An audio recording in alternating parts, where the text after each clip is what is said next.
வணக்கம். என் பேர் ராம்குமார். கத்துக்குட்டி படத்தோட ஒரு தயாரிப்பாளர். என் கூட முருகன் மற்றும் அன்வர் கபீர் சேர்ந்து படத்தை தயாரிச்சிருக்கோம்.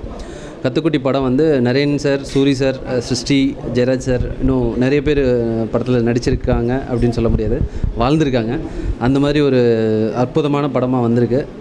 எல்லாருமே வழக்கமாக சொல்கிறது தான், படக்குழுவில் உள்ளவங்க கேட்டிங்கன்னா அற்புதமாக இருக்குது, சூப்பராக இருக்குது அப்படிலாம் சொல்லுவாங்க. பட் நாங்கள் சொல்கிறதுல ஒரு சின்ன வித்தியாசம் இருக்குது. இது எங்களுக்கான படமாவோ இல்லை ஒரு நல்ல படமாவோ மட்டுமே இல்லாமல் உங்களுக்கான படமாக இருக்கும்.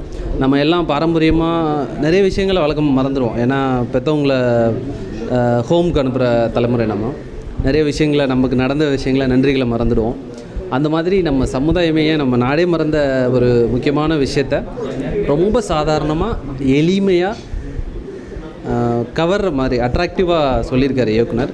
ஒரு கிராமத்து வாழ்வியல் சார்ந்து ஒரு கிராமத்து இளைஞனை பற்றின கதையாக இருக்கும் கத்துக்குட்டி. உங்கள் எல்லாரையும் கண்டிப்பாக ஒரு 2.5 மணி நேரம் 2.25 மணி நேரம் ரொம்ப சந்தோஷப்படுத்தும். எல்லோரும் கண்டிப்பாக திரையரங்கில் மட்டும் வந்து படத்தை பாருங்கள். முதல் 2 நாட்கள் பாருங்கள். அது குறிப்பாக நாங்கள் அடிக்கடி எல்லாருக்கிட்டையும் வலியுறுத்த விரும்புகிற விஷயம். முதல் 2 நாட்களில் படத்தை பாருங்கள். அக்டோபர் 1 படம் வருது. படத்தை ரொம்ப சிறப்பாக செஞ்சுருக்காங்க இயக்குனர்.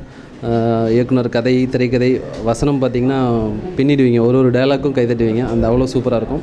அதே மாதிரி ஒளிப்பதிவு இசையும் அற்புதமாக வந்திருக்கு. எடிட்டிங் அருமையாக பண்ணியிருக்காரு ராஜசேதுபதி.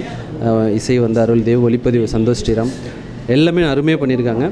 உங்கள் ரசிகர்களை கொண்டாட வைக்கணும், ரசிகர்களை சந்தோஷப்படுத்தணும், ரசிகர்களை திருப்தி பண்ணணும் அப்படின்ற ஒரே நோக்கத்தோட ஃபீல் குட் என்டர்டெய்னராக இந்த படம் இருக்கும். எல்லோரும் வந்து திரையரங்கில் பார்த்து ரசிக்க வேண்டிக்கிறோம். நன்றி.